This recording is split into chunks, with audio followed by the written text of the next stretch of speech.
Поделись рыбкой. Поделись рыбкой, Тимош.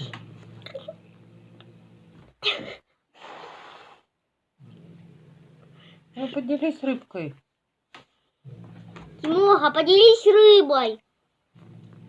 Что вы пристали? Надоели.